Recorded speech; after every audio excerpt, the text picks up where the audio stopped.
स्वागत है आपका। मैं हूं आपके साथ सुमित शर्मा। रायपुर से खबर है, युवती पर पेट्रोल डालकर आग लगाने का मामला है। इलाज के दौरान युवती की मौत हो गई है। बीरगांव ट्रांसपोर्ट नगर में जलाने की कोशिश की थी एक युवक ने। 70% तक युवती जल चुकी थी। डीकेएस अस्पताल में युवती का इलाज चल रहा था, लेकिन इलाज के दौरान युवती की मौत हो गई है। सिक्योरिटी एजेंसी में युवती काम करती है, अकाउंटेंट थी युवती वहां पर। ऑफिस में घुसकर प्रेमी ने पेट्रोल डालकर युवती को आग के हवाले कर दिया था। 70% युवती जल चुकी थी। एक तरफा प्यार में वारदात को अंजाम दिया था प्रेमी ने। वारदात के दौरान आरोपी प्रेमी भी 30% जल गया था। उसका इलाज भी अस्पताल में जारी। ये पूरा मामला खमतराई थाना क्षेत्र का।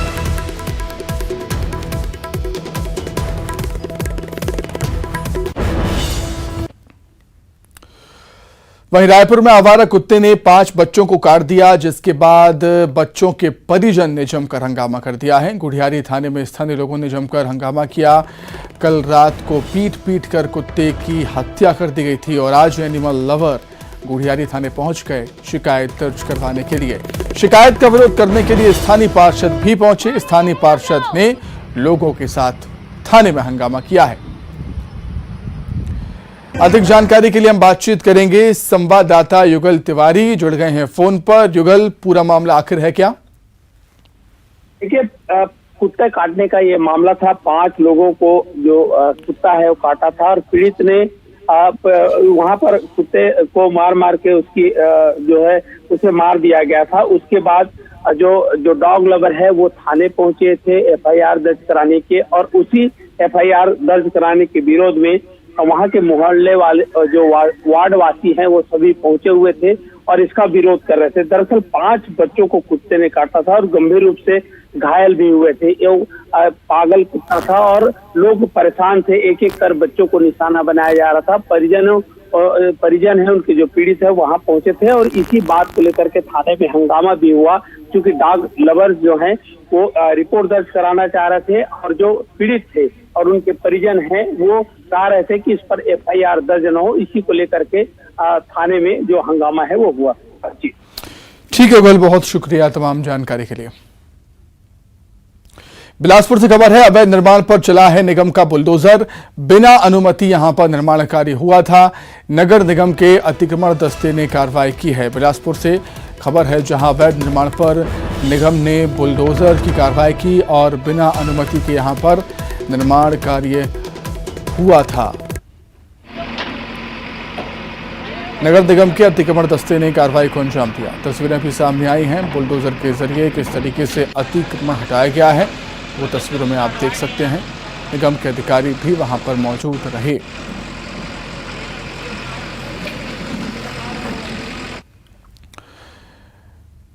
महासमुंद से खबर, जहां लग्जरी कार से चांदी की तस्करी का मामला है। पुलिस ने 2 तस्करों को गिरफ्तार कर दिया है और उनसे 71 किलो से अधिक चांदी के आभूषण बरामद हुए। जब्त चांदी की कीमत 35,18,000 से ज्यादा है। तस्करों के पास से 1,83,000 रुपये भी बरामद किए गए हैं। सिंघोड़ा थाना और साइबर सेल की संयुक्त कार्रवाई है। दोनों आरोपी रायपुरा के निवासी बताए जा रहे हैं और उड़ीसा से छत्तीसगढ़ की ओर ये जा रहे थे।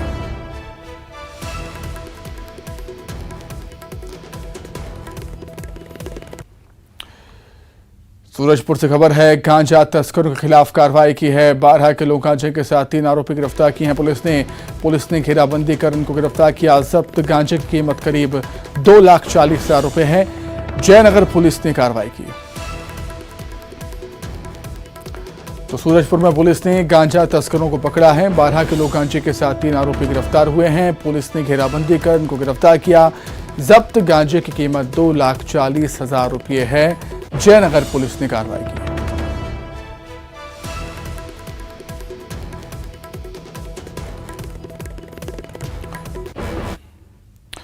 वहीं छत्तीसगढ़ में रेल यात्रियों की फिर से परेशानी बढ़ेगी, क्योंकि रक्षाबंधन से पहले कई ट्रेनों को कैंसिल किया गया है। 9 से 23 अगस्त तक 19 ट्रेनें कैंसिल रहेंगी। SCR के Mumbai Howrah rail main line में काम हो रहा है। शक्ति स्टेशन यार्ड में रीमॉडलिंग का काम हो रहा है। चौथी लाइन को जोड़ने का काम किया जा रहा है, जिसके चलते ट्रेनों को कैंसिल किया गया है। रेलवे ने इसके आदेश जारी कर दिए हैं। छत्तीसगढ़ में लगातार हम देख रहे हैं कि ट्रेनों के कैंसिल होने का सिलसिला जारी है और इसी मसले को लेकर सीएम भूपेश बघेल ने पीएम मोदी को एक लेटर भी लिखा था। यात्रियों के लिए फिर से बुरी खबर है। एक बार फिर SCR ने 19 ट्रेनों को रद्द करने का फैसला लिया है और रद्द करने का कारण चौथी रेल लाइन से जोड़ना बताया है। कहीं ना कहीं एक बार फिर यात्री ट्रेनों के रद्द होने से यात्रियों की जो मुसीबत है वो बढ़ने वाली है। निश्चित रूप से लगातार ट्रेन यात्रियों के लिए मुसीबत बढ़ती जा रही है। एक के बाद एक यात्री ट्रेनों को रद्द किया जा रहा है। इससे पहले भी हमने देखा कि 5 से 6 गाड़ियों को रद्द किया गया है। एक बार फिर से अब मुंबई हावड़ा रूट पर कनेक्टिविटी और चौथी रेल लाइन को जोड़ने का काम किया जाएगा। शक्ति में ये काम किया जाएगा, शक्ति रेलवे स्टेशन में, जिसकी वजह से रेलवे ने ये फैसला लिया। कहीं ना कहीं इस तरीके के फैसले से एक बार फिर यात्रियों के लिए मुसीबत बढ़ने वाली है, क्योंकि अभी राखी का पर्व आना है और राखी के पर्व के ठीक पहले 19 ट्रेनों को रद्द किया गया है। यानी कि 9 अगस्त से लेकर 23 अगस्त तक इन ट्रेनों को रद्द किया गया है, जिससे एक बार फिर यात्रियों की मुसीबत बढ़ेगी। हमारे साथ कुछ यात्री भी, इनसे भी जानेंगे। ये लगातार यात्री ट्रेनों को रद्द किया जा रहा है, क्या समस्याएं होती हैं आप लोगों को? बहुत समस्याएं हैं। कहीं बहन के यहाँ जाना है, कहीं भी जाना है तो ट्रेन से ही जाना है, तो उसके लिए क्या है, ट्रेन से ही जाना है और ट्रेन बंद होने के कारण नहीं पहुँच पा रहे हैं। आप किस तरीके से देखते हैं लगातार ट्रेनों को रद्द किया जा रहा है छत्तीसगढ़ से? बहुत समस्या है, आने जाने वाले को सब परेशानी। राखी का त्यौहार है, आना जाना है सबको, कोई जाना है, कोई गरीब तबके के, कोई मिडिल क्लास के लोग इसी में सफ़र करते हैं लोकल में, कोई इसमें तो चलते नहीं है एक्सप्रेस में, सब परेशानी हो रही है। एक दिन पहले प्रोग्राम बनता है, टिकट बनाते, कुछ होता नहीं है वो। और बिल्कुल लगातार ट्रेन रद्द हो रहे हैं, यात्री परेशान हैं और इसको लेकर छत्तीसगढ़ के मुखिया सीएम भूपेश बघेल ने भी पत्र लिखा है कि लगातार ट्रेन जो है वो रद्द हो रहे हैं, यहाँ के यात्रियों को परेशानी हो रही है। लगभग 3 लाख से अधिक जो यात्री हैं वो रोजाना ट्रेनों में सफ़र करते हैं। ऐसे में कहीं ना कहीं रेलवे का ये निर्णय यात्रियों के लिए परेशानी की सबब बनती जा रही है। बिलासपुर से न्यूज़ 18 के लिए उमेश मौर्य। कभी घोर नक्सल प्रभावित जिला रहे सुकमा की तस्वीर धीरे धीरे बदल रही है। यही वजह है कि मढ़िया रास गांव का एक छात्र गंगा डॉक्टर बनने जा रहा है। सुकमा जिला मुख्यालय से 25 किलोमीटर दूर मढ़िया रास गांव है, जहां मुरिया जाति के 40 घरों की एक बस्ती है। यहीं का रहने वाला गंगा MBBS की पढ़ाई करने जा रहा है। अनपढ़ माता पिता की संतान गंगा ने पोटा के बिन मुनगा में 5वीं तक की पढ़ाई की है, जिसके बाद उसका चयन नवोदय विद्यालय में हो गया था, जहां से उसने 12वीं पास की।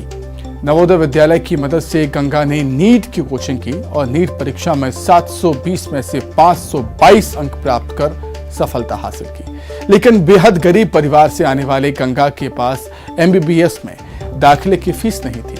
स्थानीय छात्र नेता महेश कुंजाम गंगा को लेकर कलेक्टर के पास गए और मदद की गुहार लगाई। कलेक्टर ने उसकी फीस की व्यवस्था करने का आश्वासन दिया है और स्कॉलरशिप समेत हर संभव मदद का भरोसा दिया। अब गंगा रायपुर नेहरू मेडिकल कॉलेज में पढ़ाई करने जाएगा। अपने घर की आर्थिक स्थिति बहुत ही दयनीय, मतलब स्थिति बहुत खराब है, जिसकी वजह से हम लोग अच्छे से मतलब पढ़ाई नहीं कर पाते थे पहले जमाने में। बट अब जमाना बदल रहा है, तो धीरे धीरे लोग अपने बच्चों को पढ़ा रहे हैं। तो नीट में मेरा 522 मार्क्स आए, जो कि मेरे लिए मतलब बहुत बड़ी बात है कि इतना अच्छा खासा मार्क्स लेना। तो इतना मतलब अच्छा खासा मार्क्स लेना तो अपने इस मतलब ऐसे कंडीशन में लेना बहुत कठिन काम है। जी सर, ये बात सही है सर कि मैं एडमिशन ले भी नहीं पा रहा था। अगर महेश कुंजाम सर अगर मेरे साथ नहीं होते तो शायद मैं वो मेडिकल कॉलेज में पहुंच नहीं पाता और मैं MBBS करने से वंचित रह जाता।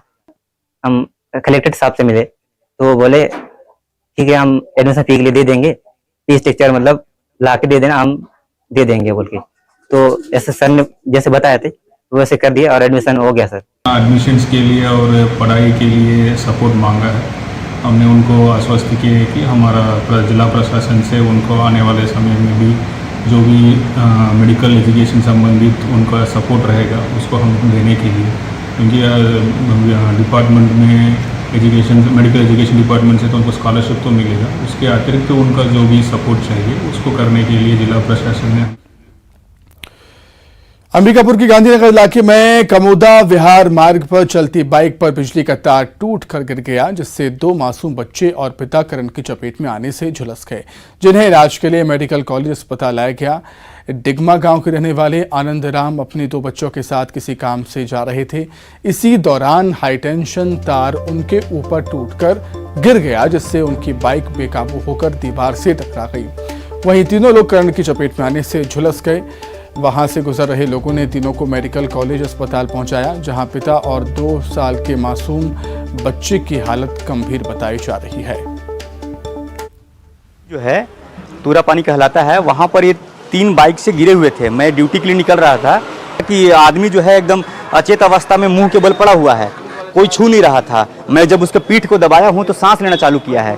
एक 2 साल का बच्चा है, वो उसका मुंह वगैरह में कटे हुए हैं और हाथ में लगा हुआ है चोट। उसका एक बच्ची है 5 साल की, वो बिल्कुल एकदम सदमे में है, कुछ बोल नहीं रही है, केवल रो रही है। गांधीनगर तूरा पानी के पास घटना हुआ और बिजली का तार जो है अचानक से शॉर्ट किया और ये लोग बाइक से थे और बाइक से ही मतलब नाली में टकरा के गिर गए और हम लोग उन लोग को उठा के हॉस्पिटल लेके आए। मासूम बच्चे हैं, दो बच्चे हैं और एक उसका पिताजी हैं, फादर हैं उनके, तीनों घायल हैं। अब बात करेंगे अंबिकापुर की, जहां सबसे बड़े मेडिकल कॉलेज अस्पताल को ही इलाज की जरूरत है। अस्पताल में कहीं छत का प्लास्टर गिर रहा है तो कहीं बारिश का पानी टपक रहा है। यहां महिला सफाई कर्मी पर छत का छज्जा गिरने से वो गंभीर घायल हो गई। इस हादसे से अस्पताल प्रबंधन ने कोई सबक नहीं लिया और यहां मरम्मत के नाम पर सिर्फ खाना पूर्ति की जा रही है। हम लोग हॉस्पिटल चौक में रहते हैं, लगातार स्वास्थ्य विभाग का शिकायत बताते रहते हैं, लेकिन उसके बाद भी कोई कार्रवाई नहीं किया जाता है। का टाँका वगैरह लगा, ये दुर्भाग्यजनक है। लगभग पुराना बिल्डिंग सब है, पुराना बिल्डिंग का ना मरम्मत होता है ना कुछ नहीं, बस भ्रष्टाचार का भेंट चढ़ा हुआ है। बिल काट के निकाल लेते हैं, काम होता नहीं है। चतुर्थ वर्ग कर्मचारी को हल्की सी सर पे चोट आई थी, तो तत्काल से अपने अस्पताल अधीक्षक और हमारी हॉस्पिटल की टीम द्वारा देखा गया कि वहाँ पे कितनी चोट आई है। उसको इलाज के लिए तत्काल संबंधित को बोला गया और उसके बाद कोंडागांव के गुंडाधुर पीजी कॉलेज में पिछले 1 साल से अव्यवस्था का आलम है। कॉलेज के प्रिंसिपल की मनमानी से स्टूडेंट्स का भविष्य खतरे में है। दरअसल कॉलेज के प्रिंसिपल आए दिन नदारत रहते हैं, जिसका खमियाजा कॉलेज के छात्रों के साथ स्टाफ को भी उठाना पड़ रहा है। सामान्य कामकाज के लिए भी उनके हस्ताक्षर की जरूरत पड़ती है, लेकिन ऐसा नहीं होने से विद्यार्थियों की मुश्किलें और भी ज्यादा बढ़ गई हैं। स्टाफ के लोगों का भी कहना है कि किसी को भी प्रभार नहीं देने से अव्यवस्था बनी रहती है।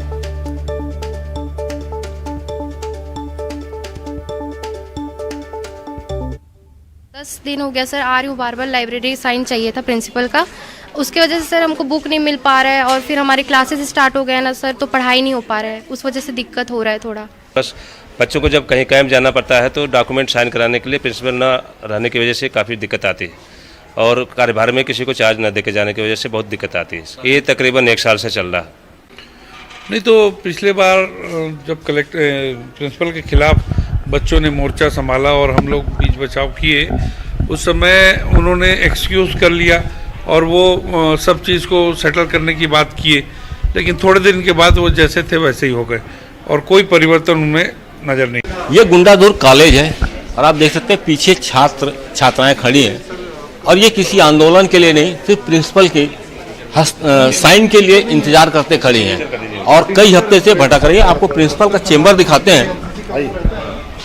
आप ये देखिए कि प्रिंसिपल के चेंबर में सारे के सारे लोग बैठे हुए हैं, पर प्रिंसिपल नदारत हैं और प्रिंसिपल कहाँ गए हैं यहाँ किसी को पता नहीं है।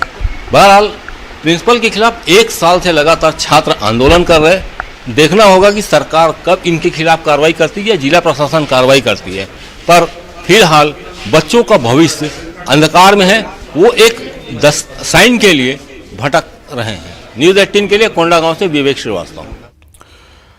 सूरजपुर में अपने झुंड से बिछड़ा एक हाथी कोयला खदान में घुस गया, जिसकी वजह से 14 से 15 घंटे तक कोयला उत्पादन का काम बंद रहा। हाथी प्रतापपुर वन क्षेत्र के जगन्नाथपुर महान 3 कोयला खदान में घुस गया, जिसकी वजह से वहां काम कर रहे कर्मचारी भाग गए वहां से। बाद में हाथी वहां से केरता की तरफ चला गया, जिससे वन विभाग की टीम जंगल में भेजने का प्रयास कर रही है।